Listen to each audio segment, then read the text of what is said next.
Okay, so as I said yesterday, my new old stock water pump was missing a gasket. So, as you can see, paper plate, I made a gasket. I don't expect it to last really long, but hopefully it'll be long enough for me to do something with this thing, and then I'll have to find one on eBay or get one from across the pond, something. So that's what we're doing today. I've got this, digging through my supplies. Ooh, sun. Got some anti-seize, which is an absolute necessity on water pump bolts because they like to rust. This one was actually in coolant, so it stayed decent. But that's where we're at. Okay, got the radiator out of the patina cricket. Looks great. Look down inside and no plugged fins. Everything looks good, but that does not. So it's had some damage before.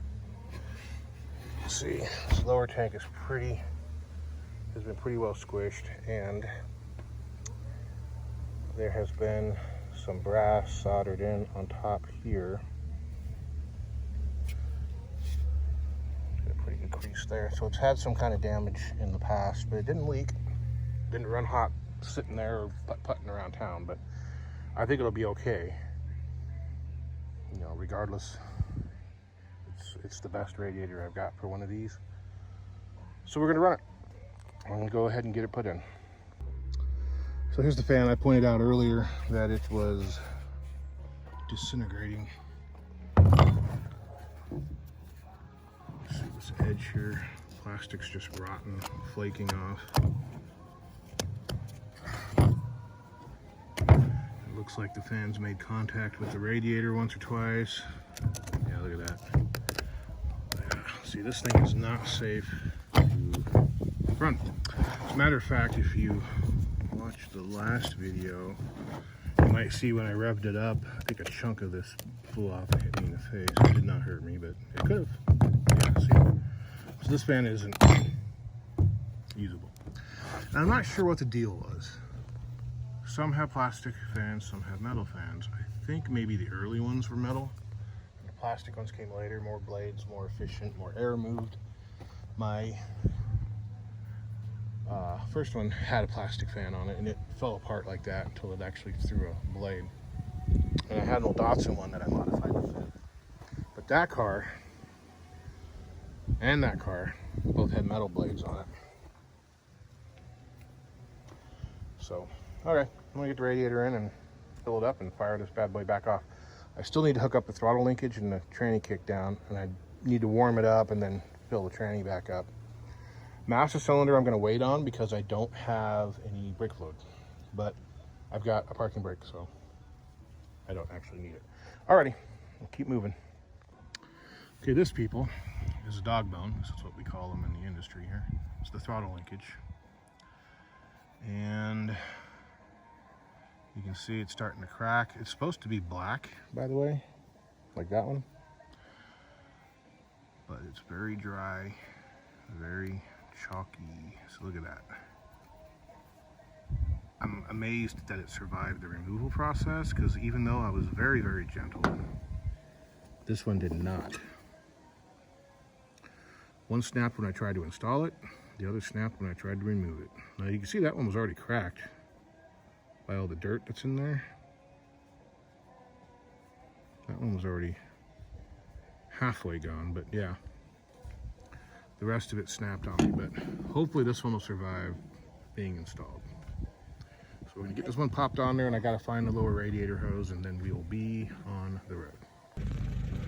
Okay, here we go. 1972 Plymouth Cricket, parked in 1989. This is basically day 3 of getting it running. We are now going to take it for its first drive, and I don't know, I'm not doing the math, all those years. Here we go.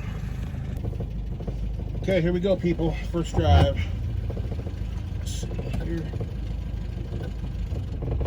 Transmission showed kind of overfill on one side of the dipstick, and then showed underfilled on the other side, so I don't know. I brought fluid with me. I brought a funnel.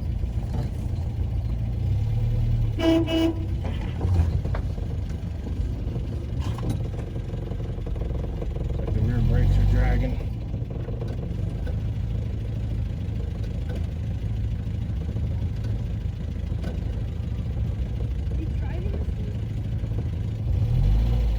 So I think we are, in fact, low on fluid.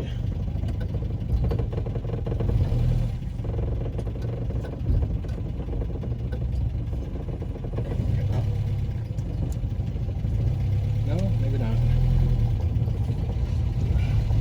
Rear brakes aren't dragging. I have to back up to release them. Second gear.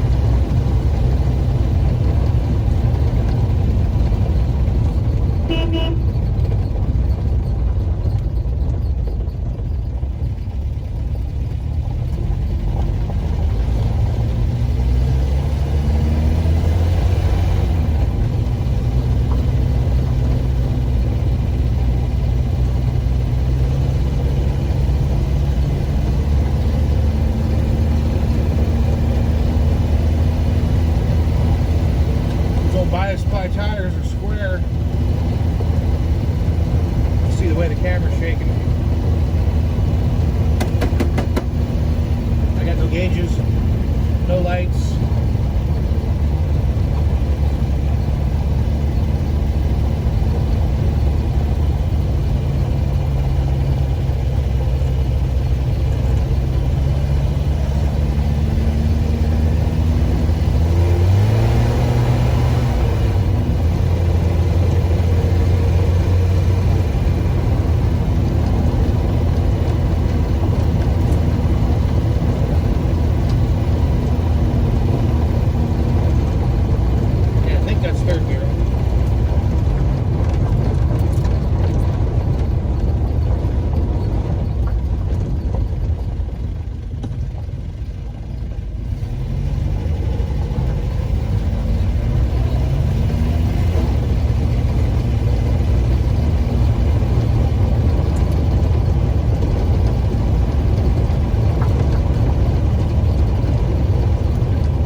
slipping a little when I go around corners, which is telling me that it's real low. But we'll check it here in a second. Well, we're gonna walk back up.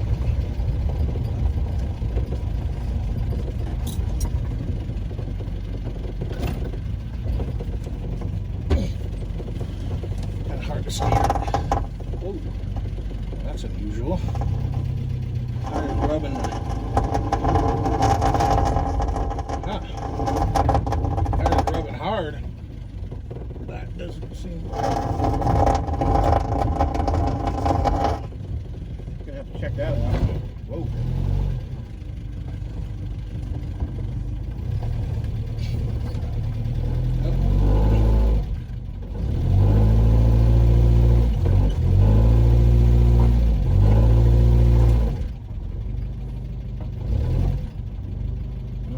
Against the curb here.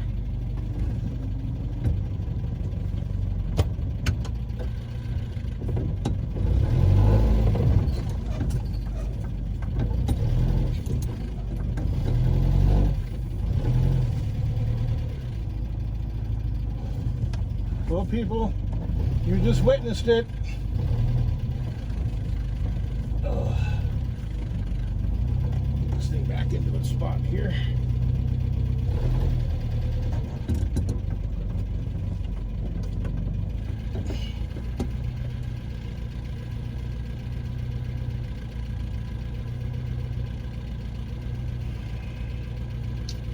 $32 years it's been sitting. Runs. Well, it did drive. What happened? It might be out of gas. Okay. So there you have it. 1971 Plymouth, or 72 Plymouth Cricket. Parked in 1989, so it's been sitting for 32 years. Spent a couple days working on it, changing some little parts. Just took it for the drive. Did great. Tranny shifted, kicked down. Seemed like I slipped a little on kick down, but you know, it was sitting all these years. We got to see. I'm gonna have to change the tranny fluid anyway because it's yellow. Don't know. Didn't seem to get hot. I have no gauges. None of the idiot lights work. Nothing here. We got wipers. No heater fan.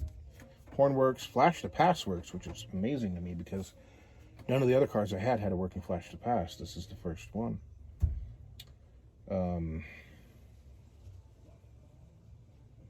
Yeah, I mean, it was gutless. It's 58 horsepower, saddled to a parasitic BorgWarner 35. You know, these transmissions were used behind V8s, you know, and AMC products. They were used in everything. Datsun's used them.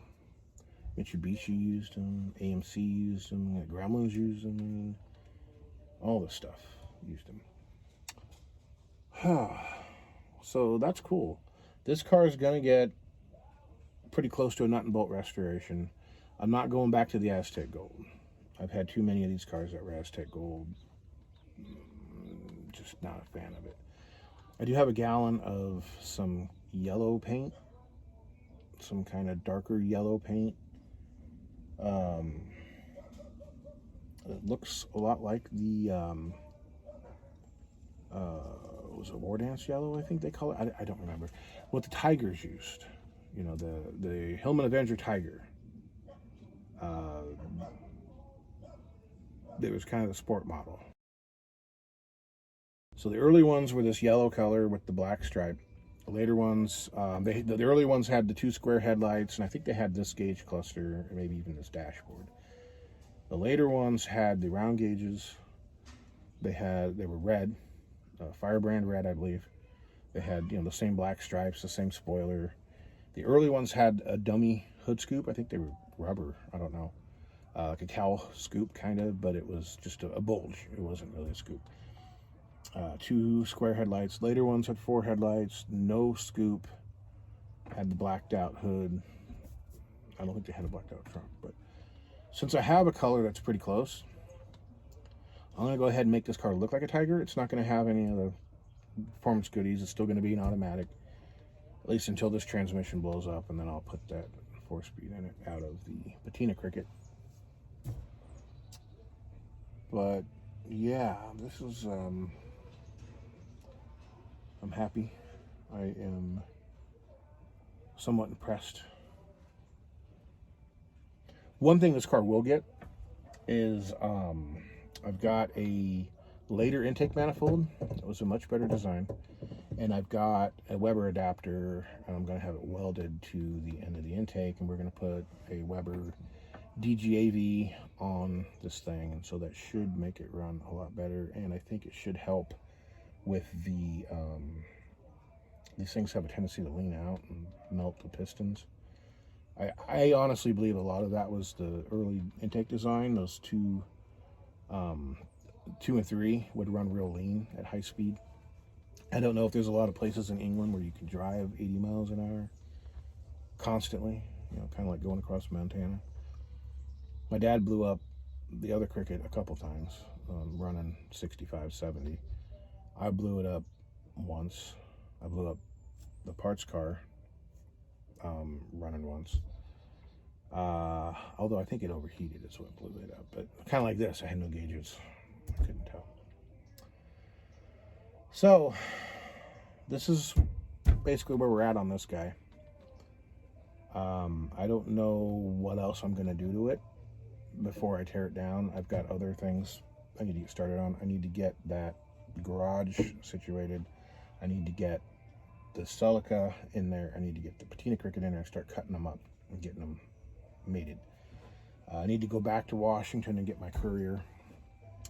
Unfortunately, it's pumping oil into the cooling system, but I'm going to chance it and try to drive it across the country. Yeah. So, that's it for this video. Like and subscribe if you like what you see. These, like I said, these are just my projects that I'm working on. Here pretty soon, maybe in the next few days, I might take a trip out to my buddy's salvage yard and just kind of walk around. Take Luke with me, and then we're gonna start doing that here pretty soon. Well, the winter's coming, so I'll get a couple episodes of that in before the weather turns. I got my Jeep here now, so I can drive out there. Like even now, it hasn't rained in a while. The ground is still really soft. It's really saturated because I had a very wet year this year. So it's you don't want to go out there if you don't have 4-wheel drive, and yeah. So I think we'll go out there here pretty soon, and keep your eyes open for that. And I think you guys will enjoy it. But until then, I'm signing off. Enjoy, and we'll see you around for the next episode.